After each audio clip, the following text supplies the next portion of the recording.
Ce que je peux dire factuellement, c'est que j'ai appris de nouvelles choses. Notamment, j'ai participé à un talk qui parlait d'Android et du système intelligent que Google veut construire, donc avec l'intelligence artificielle. Donc c'est le fait de pouvoir interconnecter l'intelligence artificielle avec Android, les API que Google va ouvrir pour pouvoir permettre cela, et du coup avoir le système Android de demain avec les différentes applications qui peuvent donner des informations à l'intelligence artificielle et du coup avoir une expérience qui est d'autant plus personnalisé pour l'utilisateur.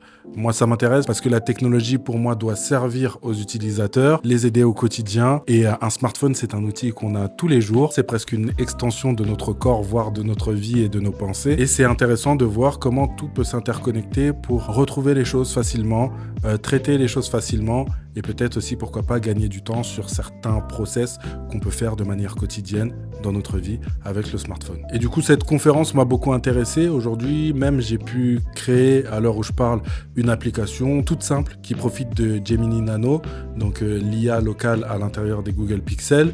Et pour moi, le but, c'était de voir comment on pouvait utiliser l'intelligence artificielle en local, pour moi cette fois-ci, et voir si on peut faciliter des choses ou non. Donc c'est intéressant, je suis en train de continuer de le construire.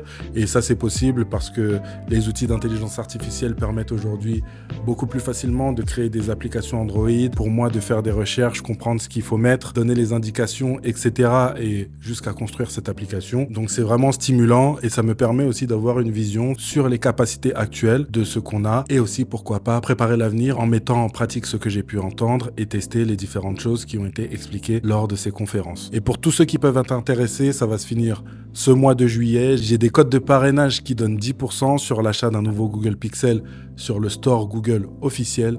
N'hésitez pas à me demander, que ce soit en commentaire, en DM ou par mail. Venez vers moi si vous êtes intéressé par l'achat d'un nouveau Google Pixel. Ce que j'ai ressenti aussi, c'est que j'ai l'impression qu'il manquait quelque chose.